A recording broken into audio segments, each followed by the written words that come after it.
रतलाम जिले के जावरा विधानसभा 222 से विधायक डॉक्टर राजेंद्र पांडे से सुदर्शन टीवी मध्य प्रदेश की खास बातचीत। क्या कुछ बोले विधायक, आइए आपको सुनवाते हैं। नमस्कार, आप देख रहे हैं सुदर्शन टीवी मध्य प्रदेश और मैं हूं आपके साथ में जेडी बैरागी रतलाम से। देखिए, रतलाम जिले के जावरा विधायक जो है 222 विधानसभा क्रमांक से डॉक्टर राजेंद्र पांडे, आप हम उनसे चर्चा करेंगे कि किस तरह से जो है उनके कार्यकाल में क्या कुछ विकास कार्य हुए, किस तरह लोगों के उनके प्रति लोगों के मन में जो बातें हैं कुछ सोशल मीडिया के माध्यम से सुदर्शन टीवी मध्य प्रदेश के पास आई है, वो भी हम विधायक जी से चर्चा करेंगे। साथ ही किस तरह से आगे उनकी क्या रणनीति है उससे भी हम चर्चा करेंगे। विधायक जी, बहुत बहुत स्वागत है आपका। नमस्कार जी। सर्वप्रथम मेरा सवाल है आपसे, कुछ सोशल मीडिया के माध्यम से आए हैं, कुछ सवाल है आपके बारे में, कुछ भ्रांतियां भी फैली हुई है, उसको लेकर सारे सवाल आपसे पूछे जाएंगे। आपसे सर्वप्रथम ये सवाल है, आपको बहुत बड़ी राजनीतिक विरासत मिली है राजनीति की, इसका कितना कांटो भरा हुआ? अगर प्रारंभ से कोई जिम्मेदारियां रहती है और उसे यदि परंपरागत मान लिया जाता है तो निश्चित रूप से जिम्मेदारियां निर्वहन करने का और अधिक दबाव रहता है, और वही मेरी भी माननीय स्थिति रहती है। मैं बहुत अधिक उन पुरानी स्थितियों के कारण लगातार काम में सावधानी रखता हूं, तत्परता रखता हूं, सक्रियता रखता हूं। आप 3 बार विधायक रहे, लगातार आपकी जीत का अंतर कम होता गया, तो क्या समझे इसको, आपकी घर की लोकप्रियता समझे, किस तरह से देखे? नहीं आपने ना जाने कैसे आकलन किया है। मैं यदि कहूं, जो मैं पहला चुनाव लड़ा हूं, 5 चुनाव लड़ चुका हूं पार्टी के आदेश पर, और लगातार आप देखेंगे कि यहाँ पर मतों का अंतर लगातार बढ़ता जा रहा है। जो भारतीय जनता पार्टी के पक्ष में आए, मतदाता अधिक भारतीय जनता पार्टी के प्रति आकर्षित हुआ है। और यदि आप कहें कि बहुत कम मतों से, तो निश्चित रूप से लगातार चुनाव लड़ने के कारण मैं सबसे कम मतों से हारा भी हूं, सबसे कम मतों से जीता भी हूं, और सबसे अधिक मतों से जीतने वाला भी मैं ही रहा। तो लगातार काम करते हैं, कहीं ना कहीं उतार चढ़ाव थोड़ा बहुत परिस्थिति बस आता है। विधानसभा चुनाव नजदीक है, आप आपकी उम्मीदवारी को लेकर के कितना आश्वस्त थे? पिछली बार शांभेरी पटेल ने बगावत कर चुनाव लड़ा था, इस बार भी अगर ऐसा कुछ हुआ था, उसको कैसे मिले? ये तो सीधे सीधे पार्टी का विषय है। हमारा नेतृत्व इसके बारे में निर्णय करता है, और नेतृत्व संगठन के द्वारा निर्णय करने के लिए बहुत सारी व्यवस्थाएं हैं। आप सब जानते हैं, सर्वविदित है। अनेक सर्वे करवाए जाते हैं, अनेक वरिष्ठ जनों से चर्चाएं की जाती है, अनेक सामाजिक व्यापारिक भिन्न भिन्न संगठनों से, आनुषंगिक संगठनों से अनेक चर्चाओं के पश्चात ही किसी प्रकार का कोई निर्णय लिया जा सकता है। तो ये पार्टी का विषय है। पार्टी जिस प्रकार का भी कोई निर्णय ले, उसका स्वागत है। सर, पिछले चुनाव में आपके सामने के सिंह जी तालुका थे, जो कांग्रेस से लड़े थे, इस बार वो अपनी पार्टी में आ गए, भाजपा में आ गए, उनकी उम्मीदवारी आपको चुनौती देगी, ऐसी स्थिति में आप कैसे निपटेंगे? देखिए, कोई किसी को चुनौती नहीं देता है। मैंने जैसे आपसे कहा है, ये सीधे सीधे पार्टी का विषय होता है। पार्टी की अपनी सूचनाओं के माध्यम होते हैं, जानकारियों के माध्यम होते हैं। पार्टी की अपनी एक संगठन की पद्धति है, और उस पद्धति के माध्यम से वो रूट लेवल तक उस प्रकार की जानकारी लेने के बाद ही निर्णय करती है। तो मैं इसे प्रतिस्पर्धा नहीं मानता हूं। तो लगातार काम करते करते निश्चित रूप से करने योग्य बातें रहती है।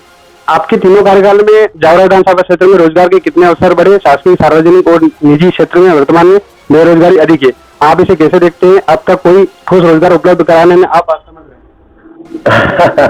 देखिए, गौर से अगर आप देखेंगे तो यहाँ पर कृषि बहुल्य क्षेत्र है, और कृषि आधारित ही लगातार काम यहाँ पर होते रहे हैं।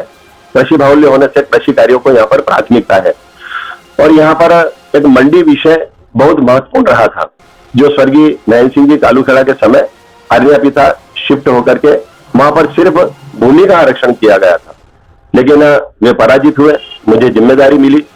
आप जाकर के देख सकते हैं अरण्या पिथा मंडी का तेजी के साथ में अपने विकास करते हुए, कि मैं विगत 15-20 वर्षों में ही वहां पर सारे सुविधाएं, सारी व्यवस्थाएं, सारा निर्माण कार्य, सारी आवश्यकताएं, लगभग 50 से 70 करोड़ रुपए के कार्य मैं कह सकता हूं, इससे अधिक के कार्य हमने वहां पे करवाए। एक बड़ा रोजगार का केंद्र वो आज बन करके तैयार होकर के संपूर्ण क्षेत्र को इससे लाभान्वित कर रहा है, रोजगार के अवसर दे रहा है। और जब खाचरो नागा मंडी चूंकि यहाँ पर लगा करती थी, वो स्थानापन्न होकर के वहां गई थी अरण्या पिता मंडी, जिसका मैं उल्लेख कर रहा हूँ। तो अरण्या खाचरो नागा मंडी पर भी हमने फल फूल सब्जी मंडी लगभग 9.5 करोड़ रुपए की मंजूरी लेकर के एक वहां पर भी तैयारी प्रारंभ करवा के पूरा करवा दिया। आज फल फूल सब्जी मंडी बहुत ही मतलब कहें तो इतनी ज्यादा वहां पर आवागमन रहता है, इतना सब्जियों का, फलों का इतना क्रय विक्रय होता है कि बड़ा एक व्यापारिक केंद्र वो बन गया। इसी के साथ साथ में जो विगत कई वर्षों से शुगर मिल बंद पड़ा था। मैंने लगातार प्रयास करते हुए काफी उसमें मेहनत करना पड़ी, कई परिस्थितियां थी, उसमें उल्लेख करूंगा, काफी समय लगेगा, लेकिन लंबे समय में मैंने उसको लगातार मेहनत करते हुए आज वहां पर औद्योगिक बहु उत्पाद केंद्र प्रारंभ करवाने की कार्य योजना स्वीकृत करवा दी। 43 करोड़ रुपए से वहां पर लगातार डेवलपमेंट के कार्य किए जा रहे हैं।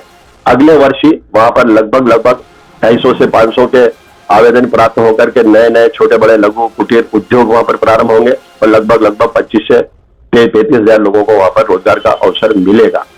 इसी तरह से एक प्रीमियर आयल मिल करके चौपाटी हमारा जो आर्थिक केंद्र है, व्यापारिक केंद्र है, आवागमन की दृष्टि से और व्यापार व्यवसाय के केंद्र से कह सकता हूं कि एक बड़ा व्यापारिक केंद्र भी वो है।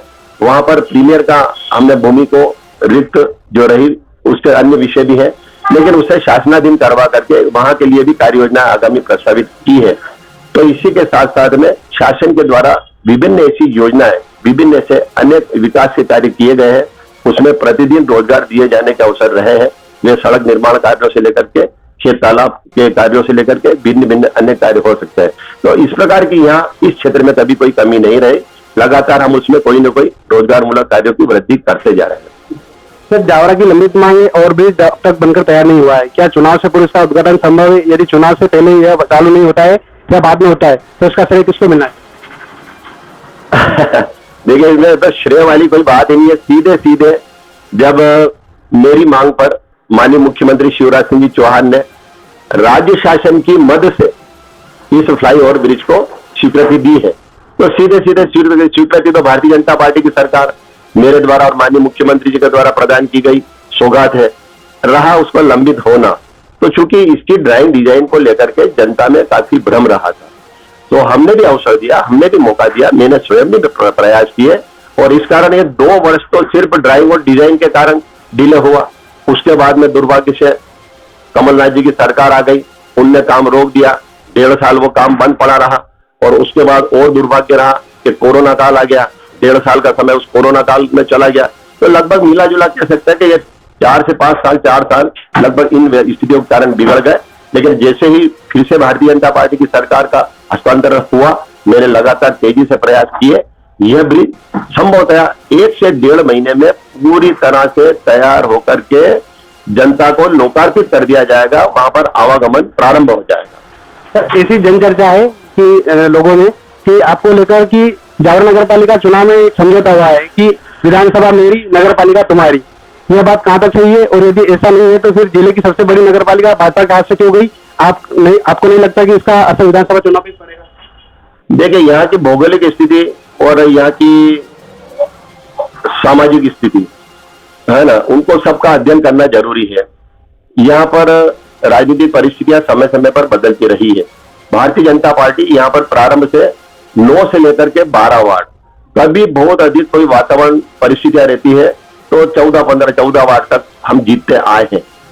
इस बार भी लगातार प्रयास किए गए। हमारा दुर्भाग्य है कुछ वार्डों में परिस्थितियां भिन्न भिन्न प्रकार की हुई, कहीं पर कोई निर्दलीय खड़े हो गए, कहीं पर किसी प्रकार की अन्य परिस्थिति हुई और उस कारण ऐसा हुआ। ये तो बहुत हास्यास्पद लगता है कि इतने बड़े नगर में ऐसा कोई समझौता हो सकता है और ऐसा समझौता करके 300 वार्डों की 1 लाख जनता को कोई दिशा दी जा सके। तो ये तो एक मतलब हास्यास्पद बात है, इससे क्या मैं व्यक्त करूं। तो ऐसा कभी किया नहीं गया। हमें दुख जरूर है कि हमें यहाँ पर बहुमत नहीं मिला है और इसके अनेक कारण है, वो निश्चित रूप से। सर, मोहम्मद खेड़ा में आप विकास यात्रा छोड़कर आए थे, क्या ये सही है? जो लोग वहां आए थे क्या वे भाजपा के नहीं थे? सांसद से आपका सामंजस्य ठीक नहीं? देखिए, ऐसा है, ये निष्ठाओं को लेकर के और पूरी विश्वसनीयता को लेकर के और समय समय पर किए गए कार्यों के कारण भी कई बार परिस्थिति बनती है। जो लोग निर्दलीय होकर के पार्टी के खिलाफ खड़े हो गए, जब उनने अपनी मनमानी करना थी, मनमानी की, पार्टी संगठन ने, पार्टी के संगठन मंत्री ने, पार्टी के वरिष्ठ पदाधिकारियों ने निवास पर जाकर के उन लोगों से आग्रह किया, निवेदन किया, हाथ जोड़ करके समझाने की कोशिश की, लेकिन वे अपनी मनमानी करने के कारण उन्होंने जो निर्णय लेना था वे लिए, वे पार्टी के विरोध में गए, पार्टी को उन्होंने नुकसान पहुंचाया, संगठन को उन्होंने नुकसान पहुंचाया और फिर 6 महीने बीत जाते और वापस से कहते थे कि माफ कर दो, हमें आ जाओ। वो राजनीतिक परिस्थितियां ले लिया जाता है, लेकिन मेरी निगाह ऐसे लोगों पर पेनी रहती है और मैं निश्चित रूप से ऐसे लोगों को पसंद नहीं करता हूँ। सर, आपके बारे में ऐसी भी चर्चा है कि आपने अवैध कॉलोनियों कॉलोनाइजरों के नाम पर भाजपा के लोगों को टारगेट किया है, इसका असर सीधा आपकी राजनीति पर पड़ेगा, इसको आप कैसे दें? जिन जिन कॉलोनाइजर पर कार्रवाई हुई है, आप उनके सूचीबद्ध नाम देख लीजिए, नामों की जानकारी आपको है, उसमें कोई राजनीतिक दृष्टिकोण नहीं है। उसमें तो जो कॉलोनाइजर है, जितने कॉलोनाइजर है, लगभग जिनकी अवैध अनियमितता या कमियां या काम में लापरवाहियां रही और उन्हीं का परीक्षण करते हुए अधिकारियों ने, विभाग ने कार्रवाई की है। और यह कहीं से कहीं तक नहीं किया जाना चाहिए। ऐसे तो अनेक उसमें कांग्रेस के भी पदाधिकारी है, ऐसे तो अनेक अन्य लोग भी है उसमें। तो जो इस तरह का कार्य करते हैं वे लगभग संभवतः 48 या 49 से इस तरह की कार्रवाइयां हुई है। तो ये तो सारे लोग हैं उसमें, कोई वर्ग विशेष या किसी व्यक्ति विशेष की इसमें कोई बात नहीं है।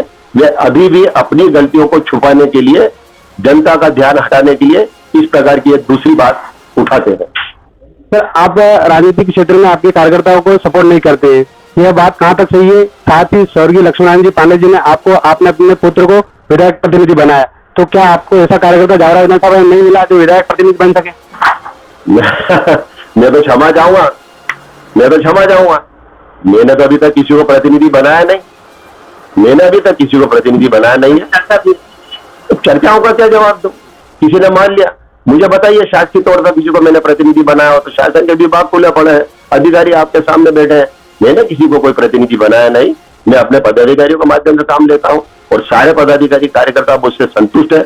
आप चाहे तो उनसे व्यक्तिगत रूप से बात कर सकते हैं।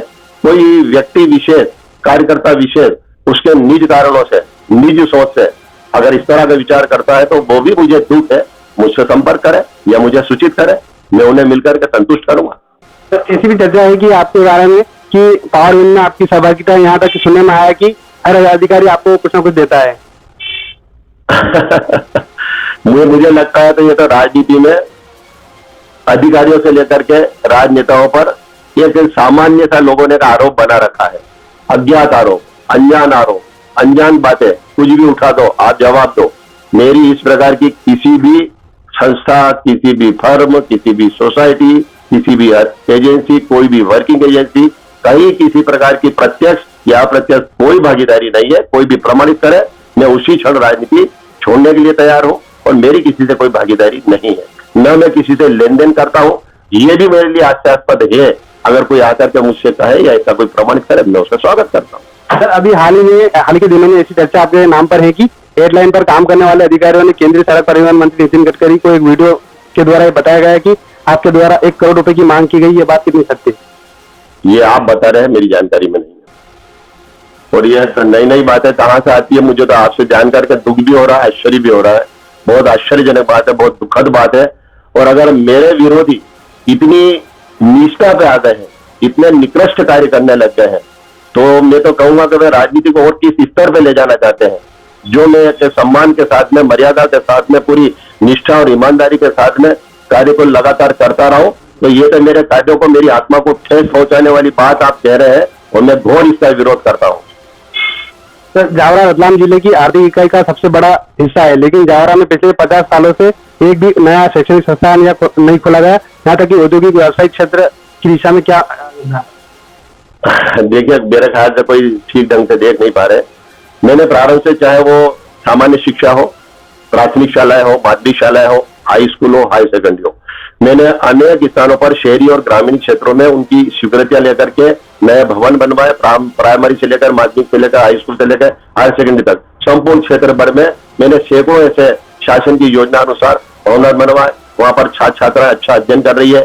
एक नया कॉलेज तालुखेड़ा में प्रारंभ कराया, एक नया कॉलेज पिपलोदा में प्रारंभ करवाया, और इसी के साथ साथ में एक IIT जावरा में, एक IIT पिपलोदा में, ये उच्च शिक्षा के लिए हमने प्रारंभ कराया।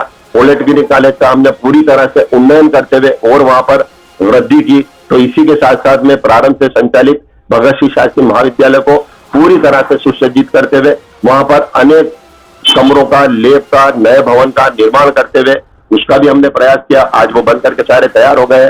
तो शिक्षा को लेकर के भी यहाँ पर गुणवत्तापूर्ण इतने अनेक कार्य किए गए। मैं धन्यवाद देना चाहता हूँ माननीय मुख्यमंत्री जी को कि उन्होंने एक नहीं, 2 CM राइज स्कूल भी हमें यहाँ पर प्रदान किए, जो 36 करोड़ रुपए की राशि से जावरा में और पिपलोदा में बनाए जाएंगे।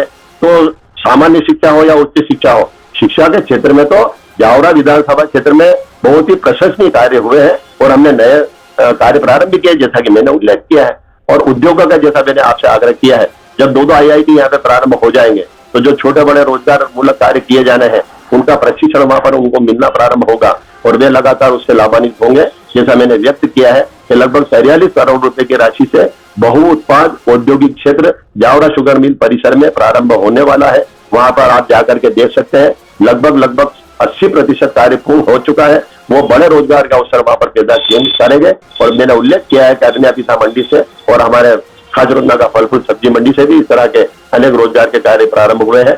और जब पूरे क्षेत्र भर में प्रगति के विकास के कार्य हुए हैं तो उसके कारण भी अनेक रोजगार के अवसर पैदा हुए हैं, उनने जन्म लिया। तो यहाँ इस तरह की कोई कठिनाई नहीं। यहाँ तक सर मेरी जानकारी है कि जावरा कृषि के क्षेत्र में सबसे ज्यादा संस्था जावरा में स्थित है। कृषि विभाग के अलावा कृषि प्रशिक्षण एवं विस्तार केंद्र, कृषि विज्ञान केंद्र, विश्वविद्यालय अनुसंधान केंद्र एवं बीज निगम यहाँ पूर्व से स्थापित है, लेकिन अभी तक कृषि क्षेत्र में कोई क्रांति नहीं आई है। यहाँ तक कि मेरी जानकारी है कि इनकी समीक्षा तक नहीं हुई है। इसके बारे में आपका क्या कहना है? मुझे लगता है कि कहीं शायद जानकारियों का थोड़ा अभाव है। एक जिला एक उत्पाद की योजना जब बनी, शासन की नीति में आया, हमें प्रसन्नता है। हमारे यहाँ पर जो लहसुन का उत्पादन बहुत अच्छी गुणवत्ता वाला होता है और मैंने लगातार प्रयास किए। जिला बैठ के, जिला प्रशासन की, जिला सरकार की बैठकों में, योजना समिति की बैठकों में आप प्रोसीडिंग में देख सकते हैं, मैंने लगातार कोशिश की कि मेरा क्षेत्र उसमें सम्मिलित हो, क्योंकि यहाँ पर हमारी बड़ी मंडी है, लहसुन का उत्पादन बहुत अधिक होता है।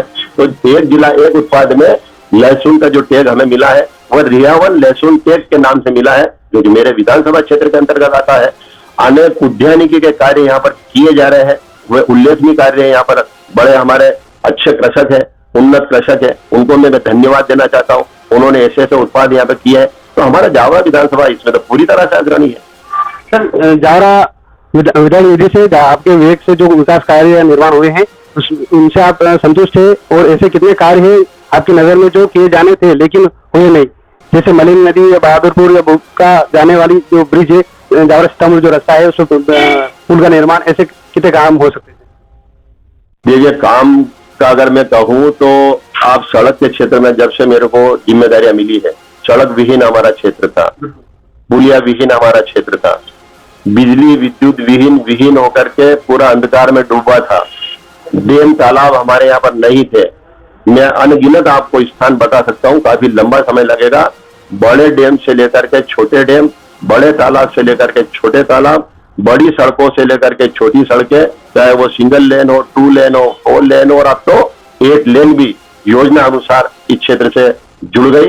और पुलियां अगर आप देखेंगे तो जो आजादी के बाद में जिन पुलियाओं की मांग की जाती रही थी, वो चाहे फिर सुखेड़ा की पुलिया हो, वो चाहे फिर मालीपुला का रपट की पुलिया हो, वो फिर चाहे हमारे चूड़ी बाजार की पुराना अस्पताल वाली पुलिया हो, नरसिंहपुरा की पुलिया हो, और ऐसे ग्रामीण क्षेत्र की अन्य पुलियाओं के साथ में जो वर्तमान में हम बात कर रहे हैं फ्लाईओवर ब्रिज की, ये विगत 20-25 वर्षों पुरानी मांगे थी जो आज पूरी होकर के पूर्ण होकर के लगातार बन रही है। अभी जावरा सीतामऊ मार्ग पर निश्चित रूप से पुलिया निर्माण में थोड़ी देरी हुई है, लेकिन वो एक बड़ी 57 किलोमीटर की सीमेंट कांक्रीटीकरण की सड़क मध्य प्रदेश में 2 सड़कें, जिसमें से एक सड़क, इतनी महत्वपूर्ण सड़क हमने वहां पर बनवाई और वहां पर पुलियाओं के कार्य भी फिर से प्रारंभ हुए हैं। ठेकेदारों के कारण कुछ कामों में कमियां रही थी, तो अनेक बड़े छोटे ब्रिज बने हैं, बड़ी सड़कें बनी है, छोटी सड़कें बनी है, और मेरा क्षेत्र पूरी तरह से उन्नत हुआ है। यहाँ पर हमने विद्युत को लेकर के, जब हमारी बिजली हमें सेलाना से मिला करती थी, हमारे यहाँ पर सीधी व्यवस्था जावरा की क्षेत्र की नहीं थी, जबकि 2 कैबिनेट मंत्री यहाँ पर रहे थे, उससे पूर्व मुख्यमंत्री यहाँ पर रहे थे, लेकिन उसके बावजूद विद्युत का सप्लाई सेलाना से हुआ करता था। मैंने सेपरेशन करवा करके प्रारंभ किया था, हमारा 132 kV का हमने प्रारंभ किया। हमने जावरा का विद्युत वितरण कार्य विभक्त करते हुए उसका अलग से सेपरेट व्यवस्था की और अनेक स्थानों पर ग्रिड बनाने का कार्य किया, सब स्टेशन बनाने का काम किया, अनेक सैकड़ों हजारों की संख्या में ट्रांसफार्मर लगवाने का काम किया, केबल विद्युतीकरण का काम किया। और शासन की योजना जब आई तो उस योजना अनुसार तो फिर कृषि सिंचाई पंपों के लिए और घरेलू कनेक्शन के लिए अलग से व्यवस्था हो गई। माताजी बड़ाइला में तो हमने इतना बड़ा सब स्टेशन खड़ा कर दिया कि हमारे संपूर्ण क्षेत्र की वह सब विद्युत की कमियां दूर हो गई। और इसी के साथ साथ डोडर में एक और हमने अभी नया प्रस्तावित किया है, आगामी समय में वो भी हो जाएगी। और अनेक गांवों में हमने ग्रिड बनवा दिए हैं, जिसके कारण विद्युत की किसी प्रकार की कोई कठिनाई नहीं है, कहीं किसी प्रकार की बड़ी पुलियाओं की कोई कठिनाई नहीं है। ये जरूर है कि काम लगातार किए जाने होते हैं। अभी लगातार, और जैसा आपने उल्लेख किया है, उन पुलियाओं की हमने मांग कर रखी है, उन सड़कों की हमने मांग कर रखी है।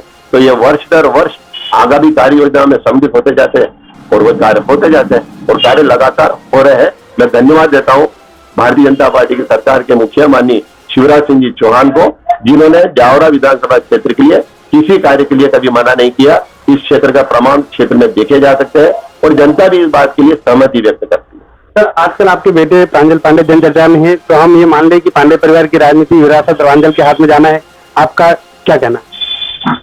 देखिए, तो अपने द्वारा किए गए कार्य, अपनी सक्रियता और इसी के साथ साथ मैंने जैसा आपसे कहा है, हमारा संगठन एक अलग प्रकार से कार्य करता है और संगठन में कार्यकर्ताओं को कार्यकर्ता के रूप में देखा जाता है।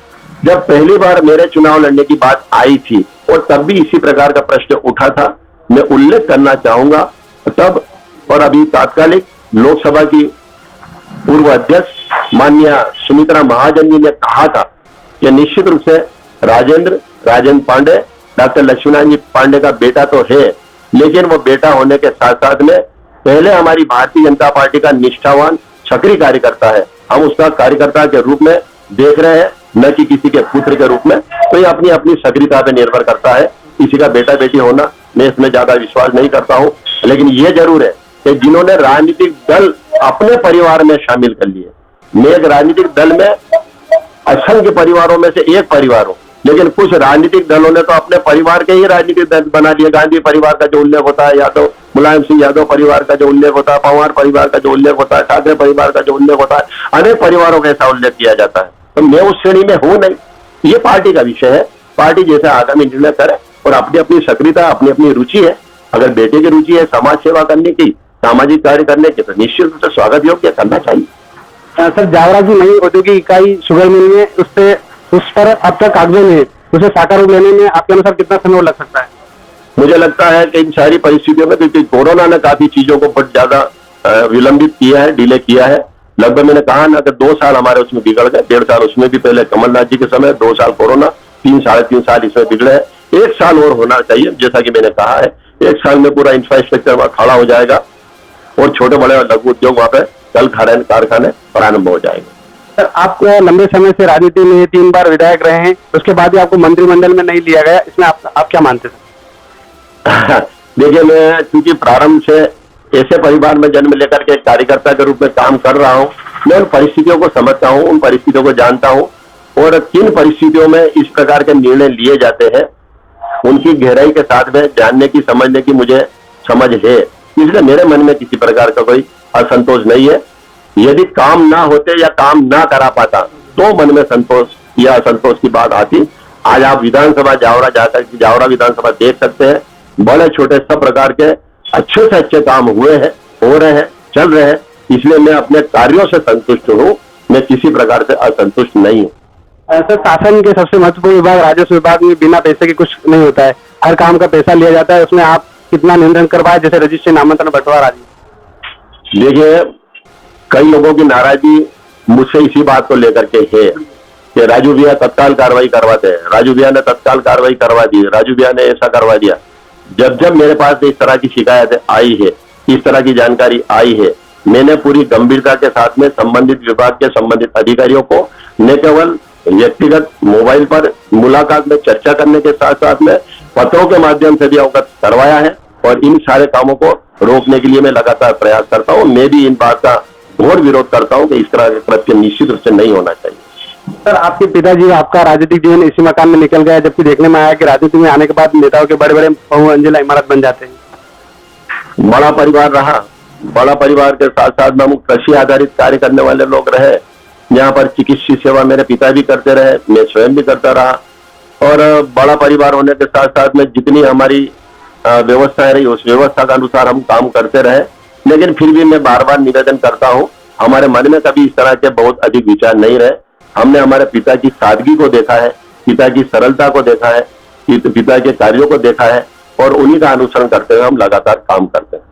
सर, जावरा हॉस्पिटल में जो पर्याप्त डॉक्टर नहीं है, अधिकतर मरीज रेफर किए जाते हैं। कहीं महिला अस्पताल में भी गरीबों से पैसे लेते हैं, डॉक्टर नर्स से पेशेंट को हाथ लगाते हैं लेने के बाद में।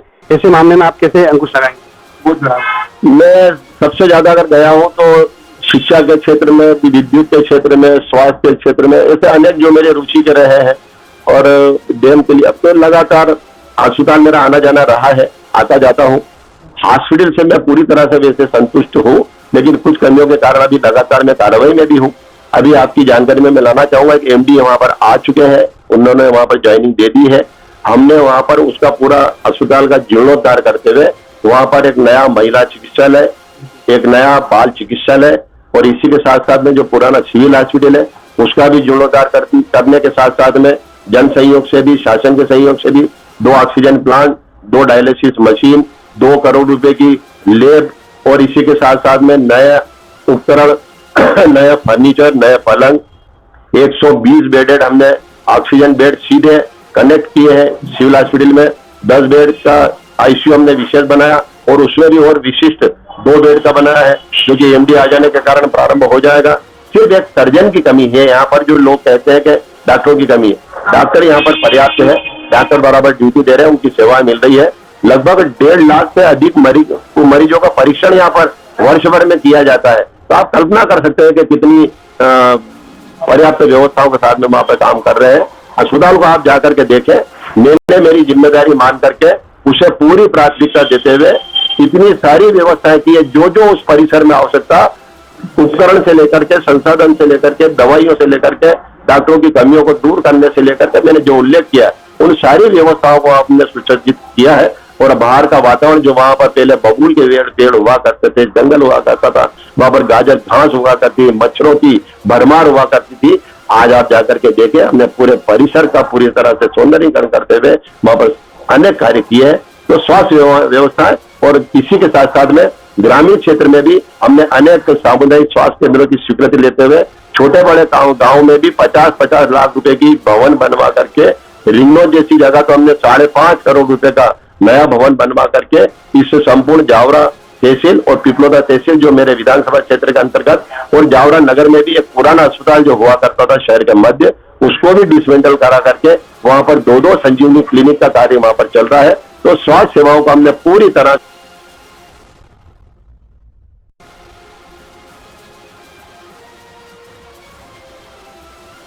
ग्रामीण और शहरी क्षेत्र में सुदृढ़ किया है और मुख्य सिविल हॉस्पिटल को भी हमने पूरी तरह से सक्षम बनाने का काम किया। सर, बरगढ़ फंडे से बेसाना फंडे के बाईपास का मतलब कब तक शुरू हो सकता है? काफी समय से लंबी थी। उसमें जो अंतिम कठिनाई आई थी वो भी कमलनाथ जी की सरकार के समय उस टेंडर को निरस्त कर दिया गया था। ये वर्ष 16-17 के मध्य हमने स्वीकृत कराया था, लेकिन जब 18 में कमलनाथ जी की सरकार आ गई, उनने टेंडर निरस्त कर दिए, नए टेंडर बुलाए, वे कार्य प्रारंभ नहीं करा पाए। उसके बाद में नए कारण निकल गए थे कि मुआवजा देना भी कुछ शेष है संभव है उसमें। तो मैंने भी विगत वर्ष ही मुआवजे की जो अंतिम कठिनाई थी वह 4.5 करोड़ रुपए की राशि भी स्वीकृत करा करके नया टेंडर करवा दिया है। नया टेंडर हो गया है। वर्षा के कारण ये कार्य रुका हुआ है, 1 वर्ष में वह कार्य भी पूरी तरह से पूर्ण हो जाएगा। और इसी के साथ साथ में हमने एक और नई मंजूरी प्राप्त की है सीआरएफ के माध्यम से, जो भीमाखड़ी से मामदखेड़ा, तालीदाना, तालूखेड़ा और छेमलिया, चिकलाना होकर के डोडर सड़क पहुंचेगी। 36 करोड़ रुपए की सड़क हमने ये भी मंजूर करा ली है। मावता से लेकर के रियावन और चिपिया, माऊखेड़ी, धामेड़ी, राकोदा, इस सड़क की हम लगातार मांग कर रहे हैं। आने वाले समय में निश्चित रूप से उसकी भी स्वीकृति होगी। तो कार्य तो लगातार किए जा रहे हैं, लगातार हो रहे हैं। सर, 2023 में भाजपा की क्या प्लानिंग है, या यूं कहें कि आपकी क्या प्लानिंग है विधानसभा चुनाव जीतने में? हमें जन जन पर विश्वास है। माननीय मुख्यमंत्री शिवराज सिंह जी चौहान ने और माननीय प्रधानमंत्री नरेंद्र मोदी जी ने इन सारे विकास कार्यों के साथ साथ में अनेक जन कल्याणकारी योजनाएं बनाई है, अनेक जन कल्याणकारी सामाजिक कार्य किए हैं, और उन सारे कार्यों को, उन सारी योजनाओं का विश्वास हमें है कि उससे आम जन संतुष्ट है। वो चाहे फिर कोरोना काल में दिया गया हो मुफ्त अनाज हो, या फिर निःशुल्क अनाज के साथ साथ में 1 रुपए किलो गेहूं चावल दिया जाना, सस्ते दरों पर दिया जाना, इसी के साथ में प्रधानमंत्री आवास पक्के बना करके दिया जाना, उज्ज्वला गैस योजना के माध्यम से गैस चूल्हे प्रदान किया जाना, लाडली लक्ष्मी बेटी योजना जो प्रारंभ हुई, वह बेटियों को एक तरह से अपनी बेटी मान करके लाडली लक्ष्मी बेटी लगभग 44 लाख हमारे पूरे मध्य प्रदेश में हो चुकी है। यहाँ पर भी हजारों की संख्या में जावरा विधानसभा क्षेत्र में है। जो 6ठी क्लास में गई 2,000 रुपए, 8वीं क्लास में गई 2,000 रुपए, 9वीं 10वीं में गई तो 4-6 हजार रुपए, फिर कॉलेज में जाए तो 12,500 लैपटॉप और स्कूटी और अनेक प्रकार की ऐसी सारी व्यवस्थाओं से उन परिवारों को निश्चित रूप से लाभ मिला है। अभी लाडली बहना योजना के माध्यम से माननीय मुख्यमंत्री जी ने और कार्य प्रारंभ किया है। 1,000 रुपये महीना दिए जाने की घोषणा करने के साथ माननीय मुख्यमंत्री जी ने कहा है हम इसको बढ़ा करके 3,000 रुपये तक की क्रियान्वयन करेंगे। अभी जो महिलाएं छूट गई है उनके लिए फिर से 25 तारीख को प्रारंभ किया जा रहा है। मुख्यमंत्री जी ने अपनी कन्यादान विवाह योजना, कन्या निकाह योजना, संबल योजना, ऐसे अनेक योजनाओं के माध्यम से परिवारों को आर्थिक मदद देने का, और मैं तो ये कहना चाहूंगा कि परिवारों का सहारा बनने का, पूरे मध्य प्रदेश को अपना परिवार मान करके चलाने का काम किया है। वह विश्वास लेकर के हम जनता के बीच में जाएंगे और हमें विश्वास है कि जन जन भारतीय जनता पार्टी की इन जन कल्याणकारी योजना और किए गए विकास कार्यों से पूरी तरह से संतुष्ट होकर के भाजपा को अपना विश्वास व्यक्त करेगा। सर, अवैध कारणों को लेकर एफआईआर तो हुई, लेकिन कुछ कालानाजारों की गिरफ्तारी अब तक नहीं हुई, उनके कारण क्षेत्रवासियों को नारकी जीवन जीने को मजबूर है।